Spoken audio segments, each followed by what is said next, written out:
Middle class को मकान खरीदना है, जिसके पास 10-20 लाख रुपए हैं और एक छोटी नौकरी है, उसके साथ वो मकान और किस तरीके से ले सकते हैं। जब से रेरा है तब से तो बहुत सारी चीज़ें लॉकडअप हो गई हैं बिल्डर के लिए भी, ठीक है। तो ये आपको देखना जरूरी है कि आपके जो अपार्टमेंट हैं जहां आप मकान ले रहे हो वहां पर कि जरूरी नहीं कि आप महंगे अपार्टमेंट्स में जाओ, फ्री होल्ड फ्लैट्स हैं जो आपको 50% ऑफ प्राइस में मिल जाते हैं। लेकिन एक बात और है, क्या इन पर लोन होता है? जब आप इस फील्ड में एंटर किए तो आपने भी पहली सेल करी होगी, वो पहली सेल आपने कैसे की?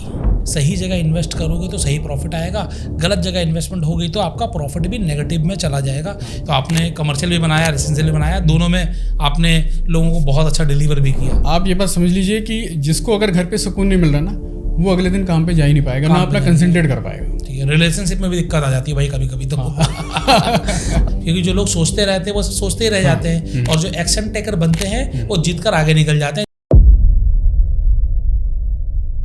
दोस्तों, आज के समय में अगर आपको पैसा कमाना है तो एक वो सेक्टर है जो लोगों को सबसे ज़्यादा फैसिनेट करता है और वो सेक्टर है रियल एस्टेट। जी हाँ दोस्तों, एक सच्चाई ये भी है कि रियल एस्टेट में पैसा बहुत है। दूसरी सच्चाई जानते हो क्या है? कि आज वो मिडिल क्लास आदमी जो 50,000, 60,000, लाख रुपए की नौकरी कर रहा है, उसके लिए रियल एस्टेट उसकी पहुंच से बाहर होता जा रहा है। आज अगर मैं नोएडा में बैठा हुआ हूँ, नोएडा की किसी सोसाइटी की बात करूँ तो 3 BHK फ्लैट 1.5 करोड़ से कम रुपए का नहीं है। तो आप सोचिए कि लाख रुपए कमाने वाला 1.5 करोड़ की प्रॉपर्टी कैसे लेगा। आज इसी विषय में बातचीत करने के लिए हमारे साथ एक एक्सपर्ट मौजूद है जो आपको बताएंगे किस तरीके से आप रियल एस्टेट से पैसा कमाकर ही रियल एस्टेट में इन्वेस्ट कर सकते हो, किस तरीके से एक मिडिल क्लास आदमी आसानी से अपने सपनों की प्रॉपर्टी परचेज कर सकता है। जी हाँ दोस्तों, आज हमारे साथ हैं पारित एसोसिएट्स के फाउंडर एंड डायरेक्टर अर्पित गुप्ता जी। हम उनसे बातचीत करेंगे रियल एस्टेट के बिजनेस के बारे में, रियल एस्टेट के इन्वेस्टमेंट के बारे में। ये पूरा वीडियो बहुत ध्यान से देखिएगा और ये वीडियो आपको अच्छा लगे तो लोगों को शेयर करना मत भूलिएगा। तो आइए स्वागत करते हैं अर्पित गुप्ता जी का। सर, आपका बहुत बहुत स्वागत है। नमस्कार आशीष जी, बहुत अच्छा लगा। और जैसा कि आपने कहा रियल एस्टेट के ऊपर कि कैसे एक मिडिल सेगमेंट आदमी को इन्वेस्टमेंट करनी चाहिए, जिस हिसाब से रोटी कपड़ा मकान की बात करें तो हाँ, रोटी और कपड़ा तो आदमी ले लेता है, लेकिन मकान के लिए उसे बहुत दिक्कतें आती हैं। क्या बात आपने कही है कि रोटी और कपड़ा तो कोई भी ले लेगा, लेकिन मकान बहुत दिक्कत वाला है। आज हम इसी विषय में बातचीत करने वाले हैं, बहुत डीप डाउन जाएंगे सर, और आपके पूरे एक्सपीरियंस का फ़ायदा आज हम अपने दर्शकों तक पहुंचाने वाले हैं। तो हम इस विषय में बातचीत करें, पहले सर आपके बारे में कुछ बात कर लेते हैं। रियल एस्टेट में आपकी जर्नी लास्ट 6-7 साल में शुरू हुई है, तो इससे पहले अगर आप बताएं कि आप क्या करते थे, किस तरीके से आप रियल एस्टेट में आए? मैं बेसिकली शुरुआत से रेडीमेड गारमेंट्स के बिज़नेस में रहा हूँ और सन 1998 से मैंने रेडीमेड गारमेंट्स में थोड़ी थोड़ी एंट्री चालू कर दी थी और उस बिज़नेस को नियरली 22 ईयर्स तक मैंने पूरा डेडिकेटेडली उसको देखा। पर उसके बाद कोविड आ गया। कोविड के बाद चीज़ें चैलेंजेस रहे, थिंग्स ऐसा लग रहा था कि चीज़ें कॉप अप नहीं हो पा रही हैं और AI वाज इंटरवीन, तो ये सब चीज़ें चैलेंजेस रहे। तो इस वजह से फिर धीरे धीरे मैंने शिफ्ट ऑन करा। दो आई लेफ्ट माई बिजनेस, मैंने जो वाइंड अप करा वो 2024 में करा, सितंबर 2024 के अंदर। और हाँ, ये एक बहुत बड़ा मेरे लिए स्टेप था। एंड सब लोगों ने ना, पहले तो मैं कहना नहीं चाहूँगा कि सब लोगों ने पहले तो क्रिटिसाइज़ किया, यार क्यों यार, ये तू गांधीनगर से छोड़ के जा रहा है, कुछ नहीं है, ये चलाते रहो, it's a legacy business you. पर once I attain some position, तब लोगों को रियलाइज़ हुआ माई मूव वाज राइट। मेरा एक मूव था जो अच्छा था और बढ़िया था। और नाउ अब मेरे पास कई लोग आते हैं, मेरे से कहते हैं यार you must guide us, you must guide us. तो बस आज मेरा कुछ ऐसा विचार बना, मैंने कहा यार मिडिल सेगमेंट के लिए नोएडा जिस हिसाब से अप्रिशिएट हो रहा है तो कुछ उसके लिए करना चाहिए यार। बिल्कुल ठीक बात है। मतलब ये वही बात है कि जब तक आप सक्सेस नहीं पा लेते हो तब तक तो लोग ताना मारेंगे, लेकिन जिस दिन आप सक्सेसफुल हो गए उस दिन लोग बोलेंगे कि आपने कैसे किया, मुझे भी सिखाओ। हाँ। यही आपके साथ हुआ। तो आपने जब एक रेडीमेड बिजनेस से रियल एस्टेट की तरफ शिफ्ट किया तो आसान तो एक बिजनेस से दूसरी बिजनेस की तरफ शिफ्ट करना रहता नहीं है। नहीं, तो आपके लिए भी मेरे ख्याल से आसान नहीं रहा होगा। तो क्या दिक्कतें आई? यस, शुरुआत में आपको बहुत दिक्कत होती है बिकॉज रेडीमेड गारमेंट्स की लाइन और बिल्डर लाइन दोनों ही रिवर्स लाइन है। हाँ। मतलब लहजे का फ़र्क है, सोच का फ़र्क है, क्लाइंट अटेंड का फ़र्क है। तो यहाँ एक दिक्कत आई।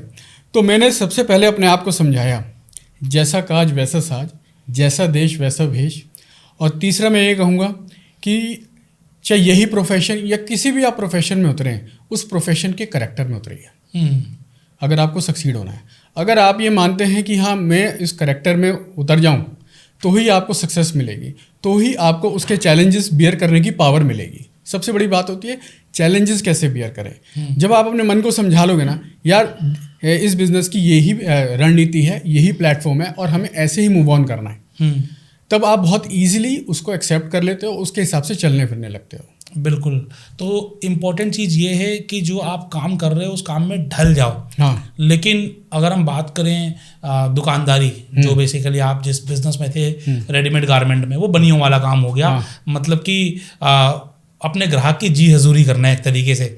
और दूसरा अगर हम बात करें रियल एस्टेट की, तो कहते हैं बिल्डर का काम तो गुंडों का काम होता है, बदमाशों का काम होता है। तो एक ऐसे बिजनेस से जहां पर हमें ग्राहक के पीछे भागना होता है, वहां से एक ऐसा बिजनेस जहां दबंगई चाहिए, वहां तक शिफ्ट होना एक बड़ा मुश्किल नहीं रहा?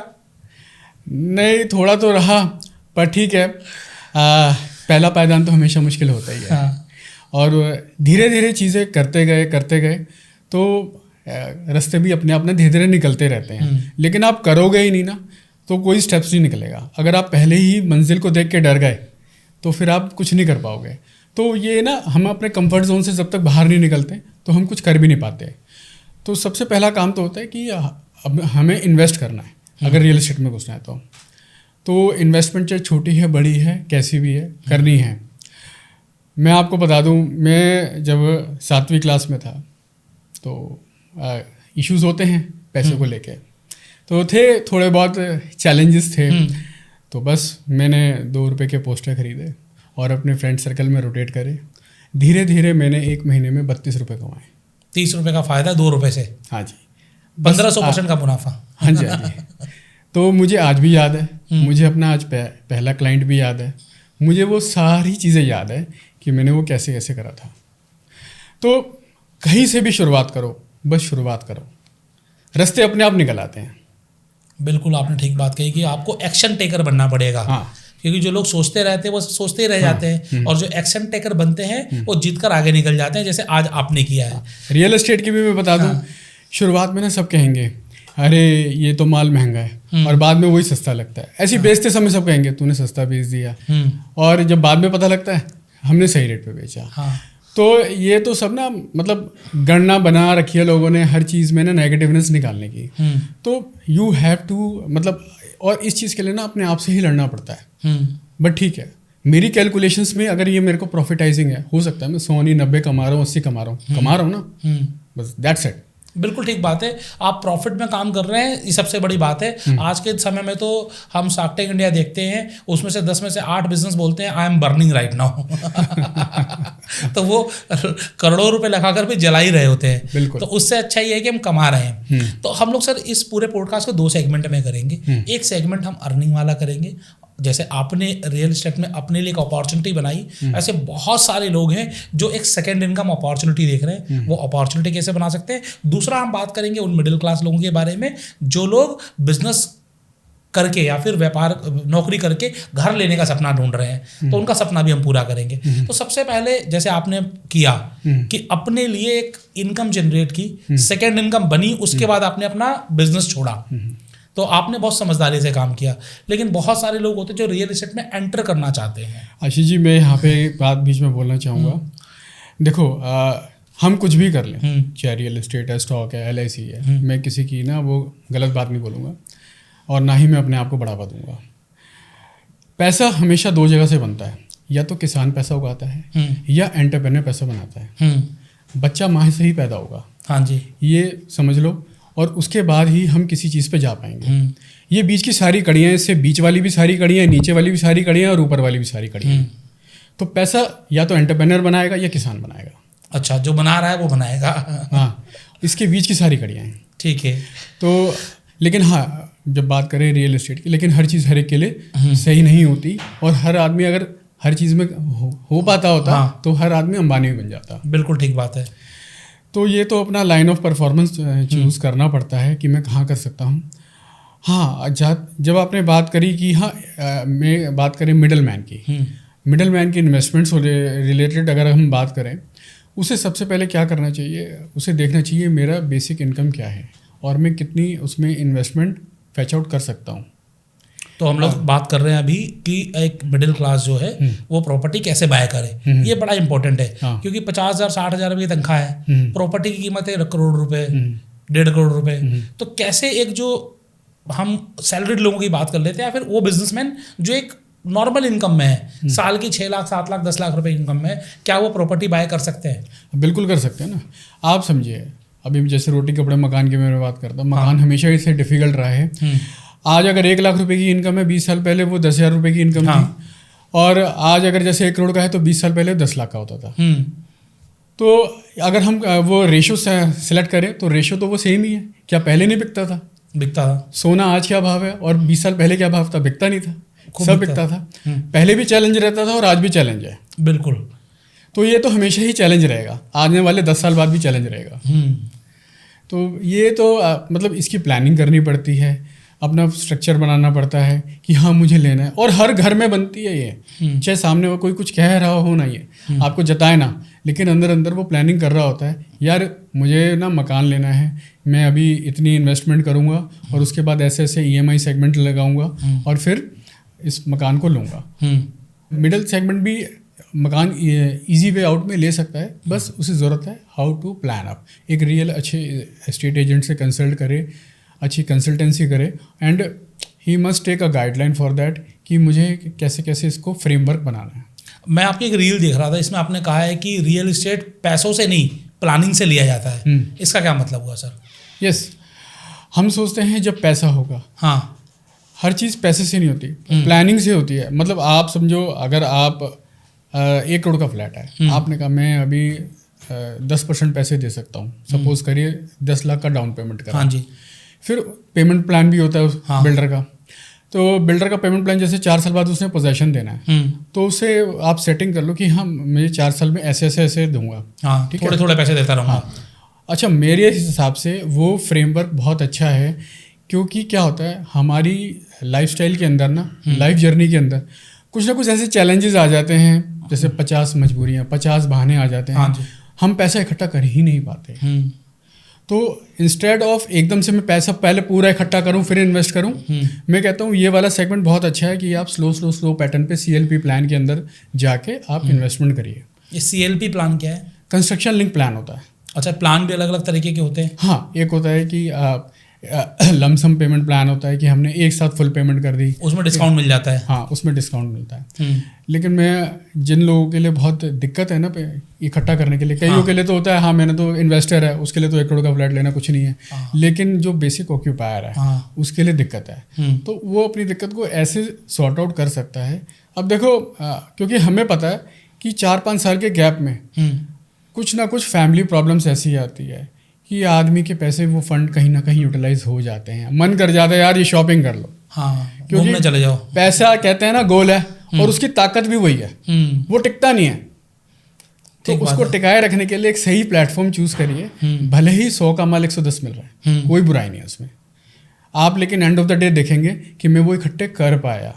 ठीक बात है, नहीं तो ऐसे आप इकट्ठे कर भी नहीं पाएंगे। मतलब छोटी छोटी इन्वेस्टमेंट करते रहना जरूरी है। बिल्कुल, वो इन्वेस्टमेंट आप कहीं भी करिए, उसके बाद आपको रियल एस्टेट बनाना है तो वही इन्वेस्टमेंट आपको रियल एस्टेट देकर जाएगी। बिल्कुल। तो और क्या हो सकता है कि आज एक मिडिल क्लास को मकान खरीदना है, जिसके पास 10-20 लाख रुपए हैं और एक छोटी नौकरी है, उसके साथ वो मकान और किस तरीके से ले सकता है और क्या तरीके हो सकते हैं? गवर्नमेंट के उसमें जा सकता है, जैसे HIG फ्लैट्स, MIG फ्लैट्स, उन स्कीम्स में जनता फ्लैट्स, हाँ, ये भी ले सकता है वो। तो जैसा सेगमेंट है उस सेगमेंट के हिसाब से ऐसा नहीं कि चीज़ें मिलती नहीं हैं, सब मिलती हैं, बस हमारी थोड़ी सी हमें अपने आप को बैलेंस करना पड़ता है अपनी एक्सपेक्टेशंस को लेकर। अब हम सोचे हर चीज़ बढ़िया मिल जाए शुरुआत में, तो ऐसा नहीं हो सकता कि हाँ, पर हम अपनी बजटिंग के हिसाब से उस वक्त जो ले रहे हैं वो अच्छा ही होता है। एक प्रॉब्लम और भी है सर, एक मिडिल क्लास ये भी डरता है कि आज मैंने अपनी कमाई के पैसे किसी को दे दिए और वो प्रॉपर्टी नहीं बनी या प्रॉपर्टी डिस्प्यूट में चली गई, तो कमाने में उसकी सारी ज़िंदगी निकल गई है और दोबारा कमा नहीं पाएगा उतने पैसे। तो इस डर को कैसे ख़त्म करें? उसके लिए मैं कहूँगा कि अच्छे एक लॉयर से बात करें, वो आपको सब बताएगा, रेरा कंप्लाइंसेस और इसकी सारी डॉक्यूमेंटेशन बताएगा, उसको क्रॉस चेक कैसे करना है, बिल्डर ने फंड्स अपने पास से लिया है, बाज़ार से लिया है, वो सब चीज़ें उसके अंदर ना चेकआउट हो जाती हैं। और फिर कौन से कंप्लाइंसेस हैं, अगर बिल्डर टाइमली पोजेशन ना दे तो हमें क्या देगा इन रिटर्न, वो पेनल्टी क्लॉज भी होता है उसके अंदर। तो इन सब चीज़ों से होता है। और अब जब से रेरा आया तब से तो बहुत सारी चीज़ें लॉकड हो गई हैं बिल्डर के लिए भी। रेरा के अंदर क्या होता है, सबसे बड़ा एस्क्रो अकाउंट होता है जो बैंक में खुलता है, और एस्क्रो अकाउंट में क्या होता है, पूरी वॉच आउट होता है कि हाँ वो फंड कहीं और यूटिलाइज ना हो, वो आपके कंस्ट्रक्शन फंड में ही यूटिलाइज हो। तो इसमें ना इतनी मतलब दिक्कतें वाली इशू है नहीं। जैसे जैसे गवर्नमेंट का हिंड्रेंस हो रहा है तो आप रेरा के प्रोजेक्ट्स में जा सकते हैं। सेकेंडली आप ये भी दे सकते हैं कि उसकी सारी डॉक्यूमेंटेशन किसी लॉयर से चेक करा सकते हैं, क्रॉस वेरीफाई करा सकते हैं। लोग ये लॉयर का पैसा ही नहीं खर्च करना चाहते हैं, मतलब कितना पैसा लग जाता है ऐसा? बहुत कोई ज़्यादा नहीं। मैं कहता हूँ एक अच्छा, देखो वैसे तो डीड राइटर 500 रुपये में भी चेक कर देते हैं, लेकिन एक अच्छे लॉयर पे जाएंगे तो वो 2000 से 5000 रुपये में आपका काम कर देगा। और मैं कहूँगा कि वो पैसा मतलब आपके लिए वर्थ होगा। तो इसलिए इतना नहीं सोचना चाहिए, जहाँ इतने पैसे लगा रहे हैं फिर आप अगर 4 चक्कर आपने वहाँ कर लिए उतने तो पेट्रोल लग जाएगा आपका। हाँ जी, ठीक बात है। मतलब कि आपने एक लॉयर को हमेशा हायर करना है कोई अच्छी प्रॉपर्टी लेने से पहले। आप 1 करोड़ की प्रॉपर्टी ले रहे हो, आप ये समझ लेना 1 करोड़ 5000 रुपये के लिए है बस इतना ही आपने सोचना है। हाँ। अच्छा, हम प्रॉपर्टी की बात करें, मैं नोएडा में हूँ, नोएडा के आसपास की बात कर लेते हैं। यहाँ पर 2 तरीके के रेजिडेंशियल की बात कर रहे हैं हम लोग, तो 2 तरीके के प्रोजेक्ट हैं। एक तो हो गया बिल्डर के हो गए जो अपार्टमेंट्स बन रहे हैं, सोसाइटीज़ बन रही हैं। दूसरे बिल्डर फ्लोर्स होते हैं जो फ्री होल्ड पे होते हैं मेरे ख्याल से। इन दोनों में क्या फ़र्क होता है सर? बहुत बढ़िया सवाल किया आपने। देखो दोनों में ना बड़ा फ़र्क होता है। बिल्डर फ्लोर वाले अपार्टमेंट्स ना बहुत ही इकोनॉमिकल होते हैं और मतलब उसमें 4 साल का पोजेशन भी नहीं होता, साल भर के अंदर प्रोजेक्ट तैयार हो जाते हैं। हाँ जी। और जहाँ तक उसके जो रेरा वाले प्रोजेक्ट्स की बात करूँ, जो हाउसिंग वाले प्रोजेक्ट्स होते हैं उनमें लगता है 4 साल में, मतलब 3 से 5 साल के प्रोजेक्ट्स चल रहे हैं आजकल मार्केट में। तो एक ये पेशेंस हो जाता है। और वो प्रोजेक्ट्स अगर आप बिल्डर फ्लोर में जो आप कारपेट एरिया वगैरह वो और जो बेसिक एमिनिटीज़ को कैलकुलेट करेंगे तो वो मच चीपर प्राइस पे होती हैं। ओके। तो जिसका जैसा बजट है उसको वैसा है और वैसा उसका मॉड्यूल उसको बना के वो कर सकता है उसके अंदर। एक कोई एग्जांपल दे सकते हो? जैसे मान लीजिए कि कोई अपार्टमेंट सोसाइटी का फ्लैट अगर आज के समय में 1 करोड़ रुपए का है, हाँ। तो बिल्डर फ्लोर या जो फ्री होल्ड फ्लोर्स हैं वो कितने के मिल जाते हैं? अगर बिल्डर फ्लोर सेगमेंट में कोई अपार्टमेंट की बात करें 1 करोड़ रुपए का है तो बिल्डर फ्लोर सेगमेंट में nearly half of the price मिल जाता है, वो 40 to 50 lakhs मिल जाएगा। 40 से 50 लाख में मिल जाएगा? बिल्कुल मिल जाएगा। और वो लेना कितना सही है? उसके लिए आपको बिल्डर की वायबिलिटी चेक करनी पड़ेगी कि बिल्डर का एक ही प्रोजेक्ट है या उसके और भी प्रोजेक्ट हैं, वो कितने टाइम से रियल एस्टेट में है, उसका विज़न क्या है। जनरली बिल्डर फ्लोर सेगमेंट के अंदर जब 3-4 महीने पहले जो पोजेशन होने वाला होता है ना, तभी लोग एंट्री करते हैं, मैंने जहाँ तक देखा है।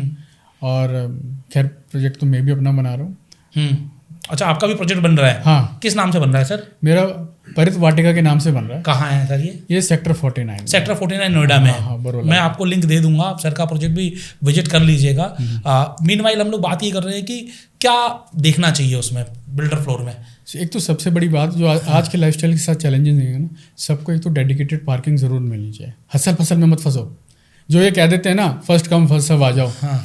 आप समझ लो बस आदमी ना एक चीज़ से उलझ के निकला, एक चीज़ सुलझा के निकला, वो दूसरी उलझन में फंस गया। गाड़ी तो सबके पास है ही आज, बेसिक नेसेसिटी है। सेलफोन है ना। हाँ। आज से अगर 30 साल पहले की बात करें कि हाँ मुझे सेलफोन की जरूरत नहीं है तो बात एक अलग थी, लेकिन आज के टाइम में नेसेसिटी है। तो आज के टाइम में 4 पहिए की वाली गाड़ी ना, 4 पहिए वाली गाड़ी सब पे है, सबको चाहिए। तो ये तो एक बेसिक नेसेसिटी हो गई। जैसे आपके घर में 4 मेंबर है, 4 मेंबर के लिए जगह चाहिए, वैसे आपको गाड़ी की भी जगह चाहिए। बिल्कुल। उसके बाद लिफ्ट कैसी हैं? लिफ्ट एक होते हैं, आजकल लोग मैं देखता हूँ सिंगल लिफ्ट लगाते हैं, लेकिन डबल लिफ्ट में क्या होता है, अब हमें पता है कि 6 महीने साल भर में लिफ्ट में कुछ ना कुछ इश्यूज आएंगे, इसलिए हमने डबल लिफ्ट लगा रखी है। अच्छा, कम से कम 2 लिफ्ट हो, अगर वो 5 फ्लोर या उससे ऊपर की बिल्डिंग है तो कम से कम 2 लिफ्ट होनी ही चाहिए। बिल्कुल होनी चाहिए 2 लिफ्ट, क्योंकि देखो वक्त के साथ ना वियर एंड टियर होता है और फिर ये चीज़ लोगों को नहीं पता होती। हाँ, अभी तो क्या है, लोग ना बस सस्ते सस्ते के चक्कर में घुस जाते हैं। हाँ। अब एक बात बताओ, देसी घी डालडा सबको पता है, हाँ। फिर भी लोग देसी घी लेते हैं ना। हाँ, उन्हें पता है, बताने की जरूरत नहीं होती क्वालिटी को। ठीक बात तो है। क्लाइंट को ना इतना समझ तो होता है, लेकिन फिर भी अब क्लाइंट आंखों देखी मक्खी निकल रहा है तो उसे क्या कह सकते हैं। बिल्कुल ठीक बात है। ठीक है तो ये आपको देखना जरूरी है कि आपके जो अपार्टमेंट है, जहां आप मकान ले रहे हो, वहां पर एमिनिटीज क्या क्या है। अच्छा, तो बेसिकली हम आपकी भी बात कर लेते हैं। जो आप पारित वाटिका जो बना रहे हैं, उसमें क्या क्या एमिनिटीज हैं? हमने एक तो सबको डेडिकेटेड पार्किंग दे रहे हैं। सबकी डेडिकेटेड पार्किंग? हाँ, सबकी है। और फिर हम दे रहे हैं डबल लिफ्ट दे रहे हैं। एक हमने उसमें ना आने वाले फ्यूचरिस्टिक अप्रोच को देखते हुए, अब आज बंदा कोई 6 महीने में आ रहा है, कोई 2 साल में आ रहा है, तो उसके लिए हमने ईवी पोर्ट भी बनाया है। एक कॉमन ईवी चार्जिंग पोर्ट हम दे रहे हैं।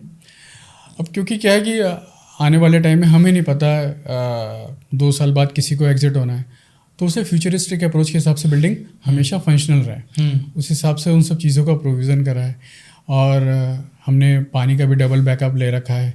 हम इसमें PNG जेनसेट लगा के दे रहे हैं, क्योंकि हमने PNG जेनसेट पे इसलिए जा रहे हैं, जाने को हम डीजल जेनसेट पे भी जा सकते हैं।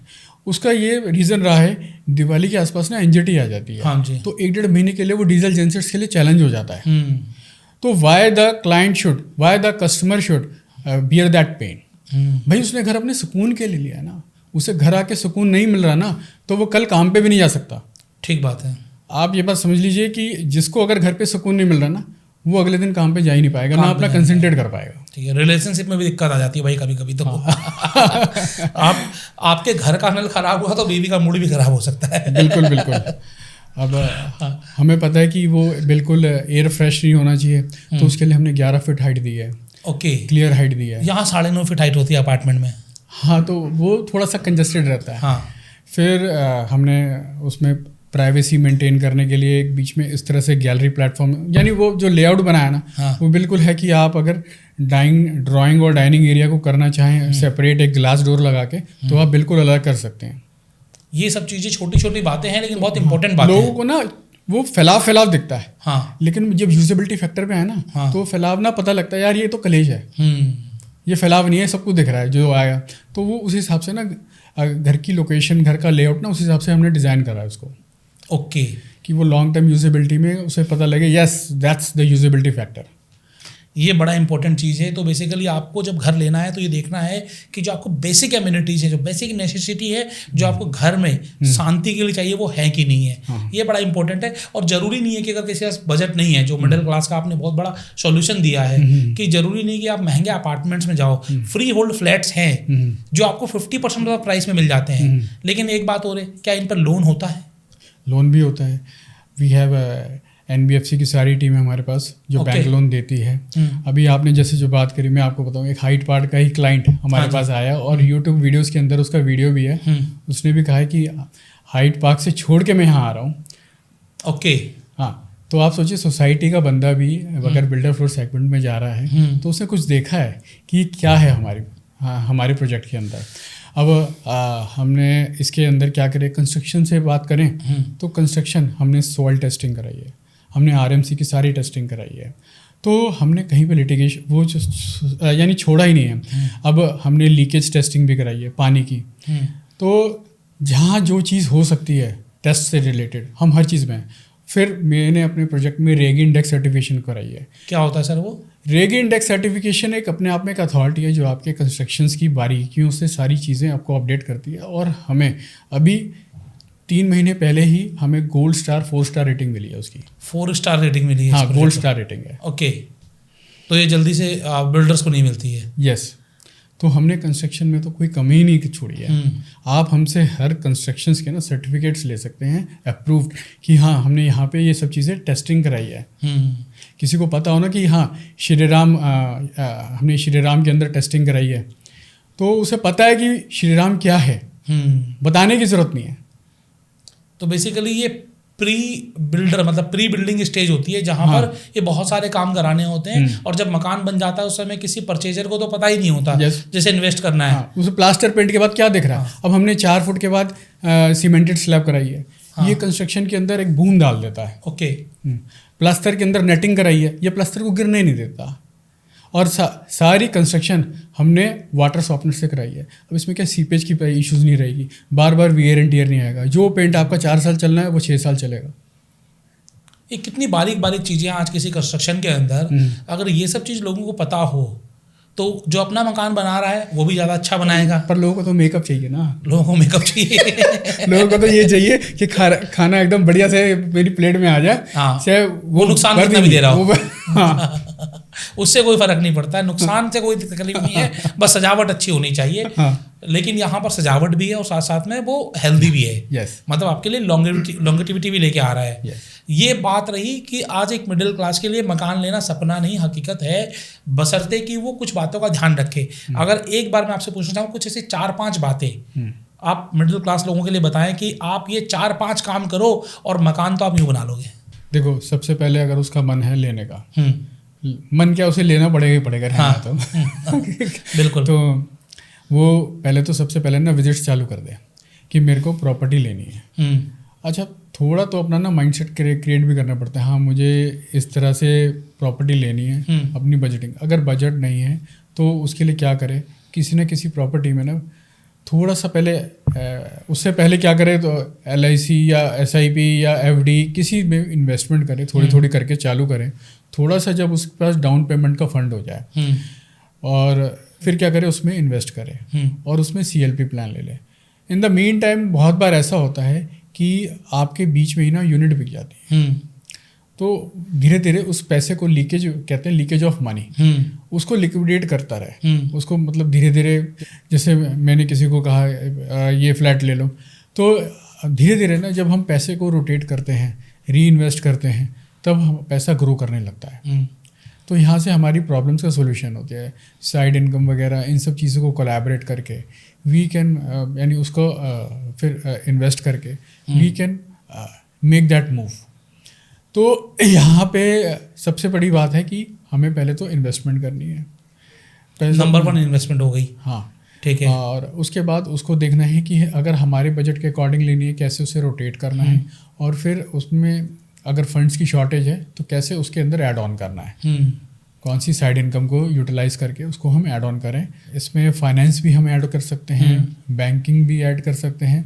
तो ये सब चीज़ों से कॉम्बिनेशन बना के मकान को ले सकते हैं। तो बेसिकली आपको पहले दिन से इन्वेस्टमेंट करनी है, साइड इनकम कैसे आएगी, कहाँ से आएगी, ये अपॉर्चुनिटी आपको निकालनी है, अपने लीकेज को ख़त्म करना है। अगर कोई आपकी ऐसा लग रहा है कि फाइनेंस लीकेज हो रही है, उसे ख़त्म करना है, और फ्यूचर में किस तरीके से फाइनेंस मैनेज होगा, ये 4-5 चीज़ें अगर आप कर लोगे तो प्रॉपर्टी आसानी से आप बना लोगे।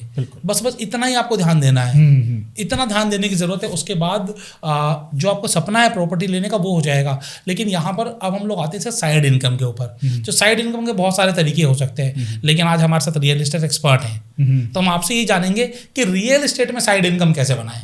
आज मेरे पास बहुत मोटा पैसा नहीं है, कैसे बनाऊं साइड इनकम रियल एस्टेट में? बहुत बढ़िया सवाल आशीष जी, कि कैसे हम छोटे से शुरुआत कर सकते हैं।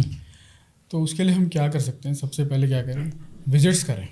विजिट्स करके हमारी नॉलेज इतनी स्ट्रांग हो जाएगी कि वंस 2 या 3 महीने में ना हम सेलिंग अचीव कर पाएंगे। हम अपने ही नेटवर्क में कोई प्लॉट या सोसाइटी आपने देखी है, उसको पिच कर सकते हैं, उसमें कमीशन मिलती है, 1% दोनों साइड से है। अब आप समझिए, कोई सपोज करिए 50 लाख का फ्लैट बेचा, तो 50 लाख में उसकी 1% इधर से भी आएगी, 1% उधर से भी आएगी, 50,000 दोनों तरफ से लाख रुपए ही बनते नजर आते हैं। क्या बात है। तो ऐसे ही रेंटल्स के लिए भी बात करते हैं। आप अगर रेंट की भी कोई प्रॉपर्टी चढ़ा देते हैं तो 15 दिन का किराया दोनों तरफ से मिलता है। अच्छा, आप सपोज करिए कि किसी ने 40,000 रुपये के किराए पे चढ़ाई, तो 20,000 दोनों तरफ से मिलेगा, 40,000 रुपये की ये मिल जाती है। मतलब कि आप प्रॉपर्टी किराए में देकर भी पैसे कमा सकते हैं, प्रॉपर्टी बेच के भी पैसे कमा सकते हैं। हाँ। लेकिन ये आसान इतना होता नहीं है। मतलब एक नए आदमी के लिए बहुत तकलीफ में होता है कि ग्राहक कहाँ से ढूंढे, कैसे बेचे, अंदर से कॉन्फिडेंस कैसे लाए। तो इसके लिए आप क्या कहेंगे सर? अच्छा, आसान तो ना आज की डेट में कुछ नहीं रहेगी, सिर्फ रोटी खाना आसान है। हाँ कमाना बड़ा मुश्किल है। कमाना मुश्किल है, तो उसके लिए पापड़ बेलने ही पड़ते हैं। अच्छा, तो उसके लिए आपको नेटवर्किंग बनानी पड़ेगी।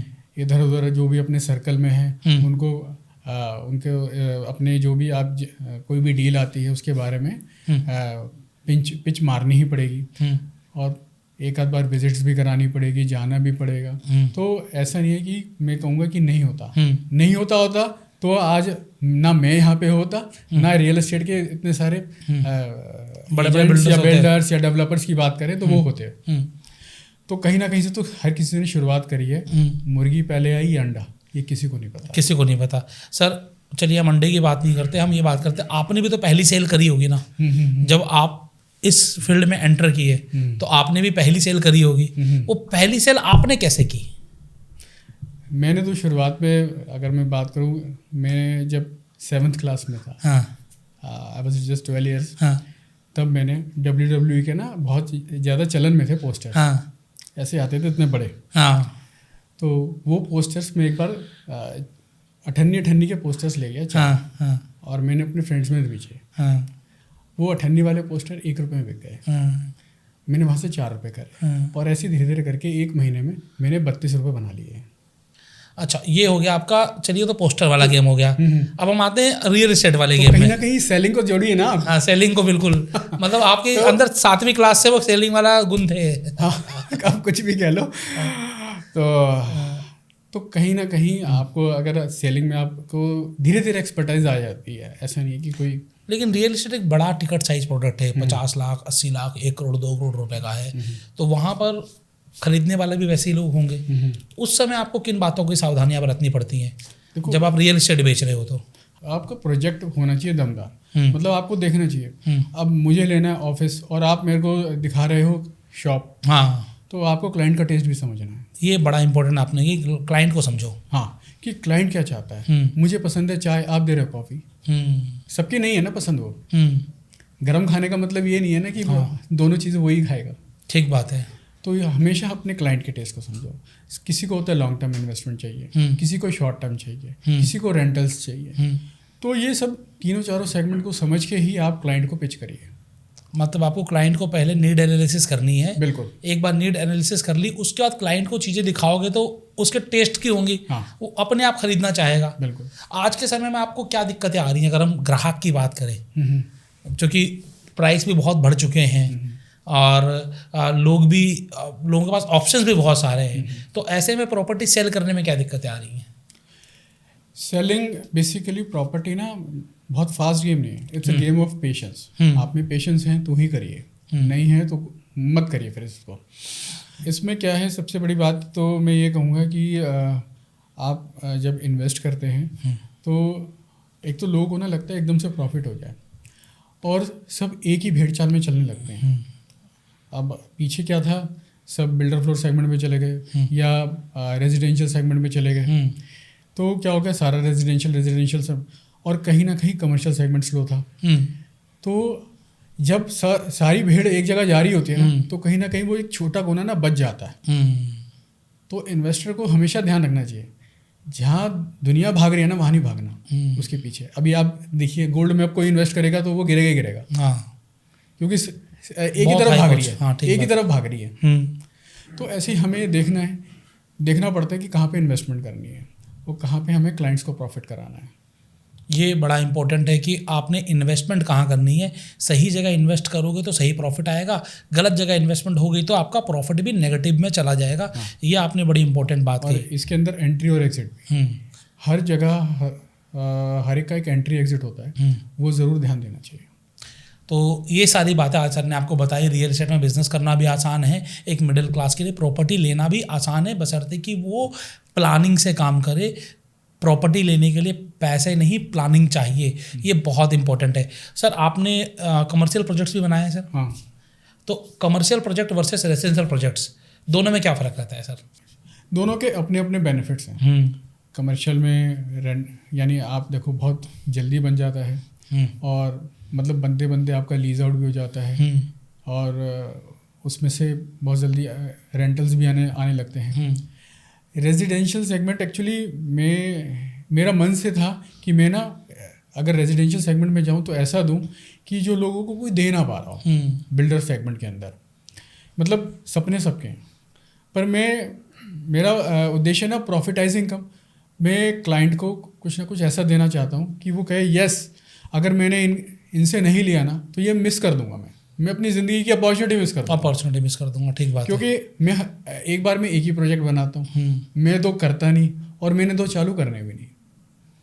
क्या बात है, मतलब एक बार में एक बनाकर उसे डिलीवर करके हमने सेकंड पे जाना है। हाँ, तो आपने कमर्शियल भी बनाया, रेसिडेंशियल भी बनाया, दोनों में आपने लोगों को बहुत अच्छा डिलीवर भी किया। यस। ठीक है, कुछ और अगर आप शेयर करना चाहें हमारे दर्शकों से। कमर्शियल में ना आपको मतलब रेंटल्स बहुत इजीली मिल जाते हैं। हाँ, और कमर्शियल इजी होता है इन्वेस्टमेंट को ग्रो करने के लिए। ओके। कमर्शियल में बेसिकली रेंटल ज़्यादा है और ग्रोथ भी ज़्यादा अच्छी हो जाती है। तो सर इस समय अगर हम बात करें, जो हम 2025 के एंड में हैं, 2026 में इन्वेस्टर ज़्यादा हैं या फिर रियल बायर ज़्यादा है मार्केट में, आपको क्या लगता है? देखो, इन्वेस्टर्स का रेशो हमेशा ही रियल बायर से ज़्यादा रहता है। ओके। क्योंकि इन्वेस्टर पहले पैसे लगाता है, रियल बायर को तो बस एकदम जब पक्की पकाई खिचड़ी होती है ना, वो उसमें ध्यान देता है। और यही बेनिफिट एक इन्वेस्टर ले लेता है अपने साथ, क्योंकि वो एप्रिसिएशन वैल्यू पे बेचता है। इसमें दो एप्रिसिएशन उसको मिलती है, एक तो मनी जो एप्रिशिएट हो रही है, एक प्रोडक्ट एप्रिशिएट करता है। हाँ जी। तो डबल एप्रिसिएशन इन्वेस्टर को मिलता है। तो प्रॉफिट तो इन्वेस्टर ही कमाता है। प्रॉफिट तो इन्वेस्टर ही कमाता है। तो अगर आपके पास पैसे हैं तो रियल एस्टेट एक अच्छा ऑप्शन है इन्वेस्टमेंट के लिए। मैं तो कहूँगा आप आज की बात नहीं, अपने बाप दादा को देख लो, हाँ। पूर्वजों को देख लो, उन सब ने रियल एस्टेट में ही कमाया है। रियल एस्टेट में ही कमाया है। हाँ। तो रियल एस्टेट हमेशा एक अच्छी अपॉर्चुनिटी रहने वाली है। अगर आप रियल एस्टेट के बारे में कुछ और जानना चाहते हैं तो आप अर्पित गुप्ता सर की वेबसाइट विजिट कर लीजिए, इनका यूट्यूब चैनल, इंस्टाग्राम, या फिर मैं आपको नीचे कॉन्टैक्ट डिटेल दे दूंगा। आप बातचीत करिए और जानिए कि रियल एस्टेट में आप किस तरीके से एक बेहतरीन काम कर सकते हैं। आप इनका प्रोजेक्ट भी विजिट करिए और देखिए कि कैसा प्रोजेक्ट है। आप या आपका कोई जानकार इस प्रोजेक्ट में इन्वेस्टमेंट भी कर सकता है। ऐसे ही शानदार वीडियोज़ के लिए देखते रहिए आशीष अग्रवाल पॉडकास्ट। मैं आपके लिए ऐसे शानदार और शानदार वीडियोस लेकर आता रहूँगा। आज हमारे साथ है पारित एसोसिएट से अर्पित गुप्ता जी। आपने बहुत बेहतरीन बातचीत की, इसके लिए आपका बहुत बहुत धन्यवाद। Thank you Ashish ji.